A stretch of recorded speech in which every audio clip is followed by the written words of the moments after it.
With the emergence of a DOJ investigation, we've recently found out that Tenet Media, a seemingly average right-wing platform based in Tennessee, has taken money from a foreign government. Tenet Media is linked to several well-known conservative influencers, including Benny Johnson, Dave Rubin, Lauren Chen, and even Tim Pool. As per AP, quote, one criminal case disclosed by the Justice Department accuses 2 employees of RT, a Russian state media company, of covertly funding a Tennessee-based content creation company with nearly $10 million to publish English language videos on social media platforms. Lauren Chen, one of the influencers and most prominent conservative voices online, was paid upwards of $10 million to start the media company. And some reports are also saying that Dave Rubin was paid $100,000 per video he uploaded. After the news broke, Lauren Chen was subsequently fired from Blaze Media, where she was an independent contractor. Blaze Media CEO Tyler Cardone confirmed it in a statement shared with Semaphore, quote, Lauren Chen was an independent contractor who has been terminated.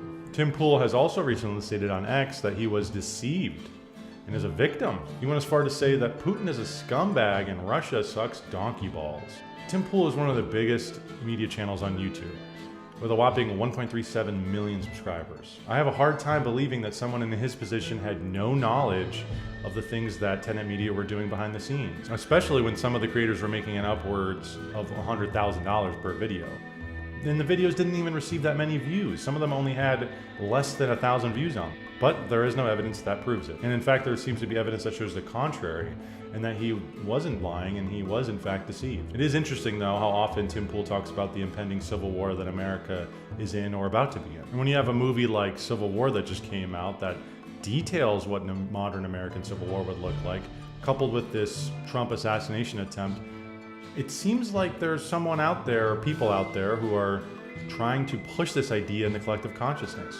Could it possibly be the case that Tim is also being paid by a foreign entity and hopes to stir up division and push an alternative narrative in order to fan the flames of an already divided nation? I truly don't know. And there's nothing there yet. But what's even more frightening is that when you look at the political media apparatus as a whole, we have to now step back and think, who else is being paid by foreign entities? And for what reason?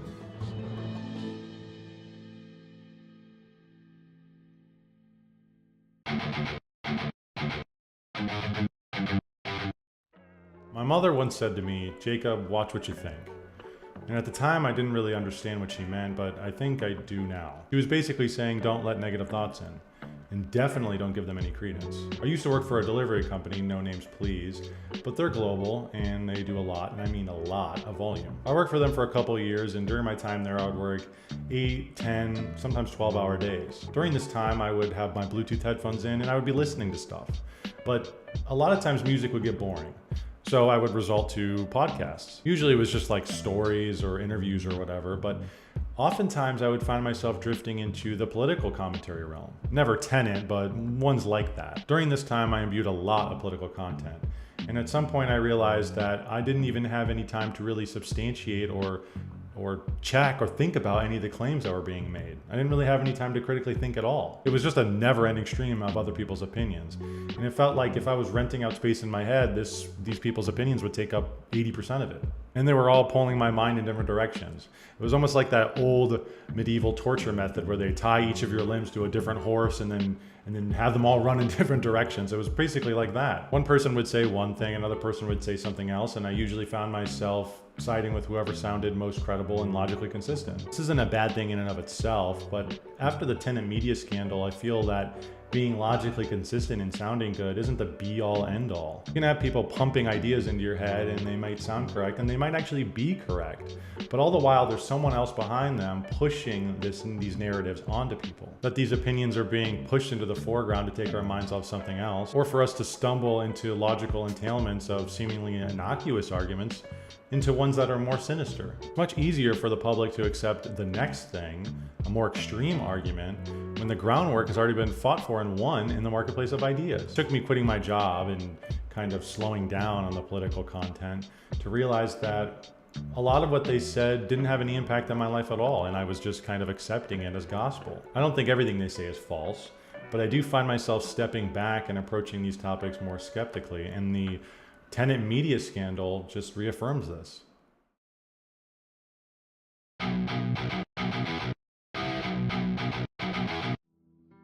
Just as I said earlier, the shocking thing about this is that these are just the people we've caught. They could all be backed by some foreign entity. That's probably not the case, but we now know it's not zero. We must ask ourselves, who or what is behind these narratives that they're pushing? And I would take it a step further and ask you, the individual consuming this content, if the thoughts that you're thinking are actually yours. Are you thinking at all? Or are you merely listening? I have been asking myself this question more and more lately. The fact is, there's always someone before you.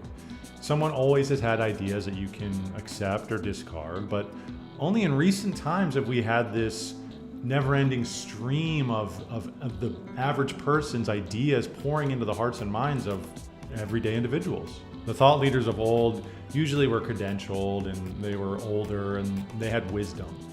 And the access to their ideas, the barrier to entry to access them was usually limited to the books they wrote or the classrooms. But nowadays, any Yahoo with a phone can put his 2 cents in on the marketplace of ideas. And just as we witnessed through this DOJ investigation, many of these seemingly good-natured commentators are being influenced by foreign actors. This menagerie of content to ingest is particularly susceptible to this. There are hardly any restrictions on anybody uploading to the internet, just have to follow the content guidelines of whatever website you're uploading to.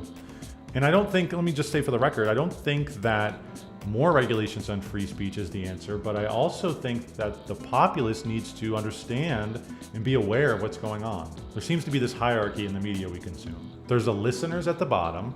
This makes up the majority of people. There's the yappers in the middle. This is about like 5% of people. And then at the top we have the thinkers, and this is the 1% of people. The listeners get their ideas from the yappers and bicker amongst themselves. They ultimately accept and consume whatever media they feel is correct and consistent with their everyday lives. It's similar to whatever brand of soda you buy. I like Coke. I think I like it over Pepsi. It tastes better and it makes me feel good. And anytime a listener gets into an argument with an opposing listener, they quickly retreat to videos and stats put out by the yappers. The listener feels safe in knowing he's right because he has an abundance of media to back his beliefs. Look, Dim Fool has 1.3 million subscribers, so I know I'm right and you're wrong. The yappers, also called influencers, are groomed and found to be particularly marketable by the thinkers for some reason. I'm not sure if many of them are much different from listeners in terms of intelligence or ability, but they nonetheless have found themselves in this position to advertise and embody the ideas of the thinkers. Just like with the marketplace, the thinkers' ideas are also advertised and pushed on the consumers.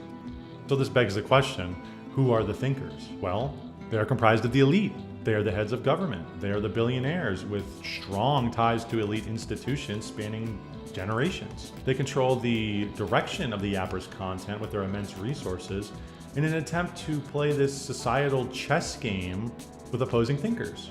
It's this Herculean struggle of information and ideas, and in the end, only one side will prevail. Lately, to me, it's felt more and more apparent that America isn't this nation at all, but a shopping mall for the thinkers to come from all around the world to advertise their ideas. And they know that America is the propaganda hub of the world. And if America itself accepts your ideas, well, then the whole world will accept your ideas. So next time you go to sit down and ingest content, you need to take a step back and ask yourself, what side am I on? Whose ideas am I accepting? Are these my own thoughts and feelings and beliefs? Or am I simply taking marching orders? Hey everybody, thank you so much for watching, and I hope you liked it. I tried something a little different today. I think the content was very important and very relevant for today, especially after what happened a few days ago with Tenet Media. And if you had any thoughts or comments, you can put them down below, and I would really appreciate a like and a subscribe. Thank you all, and I'll see you next time.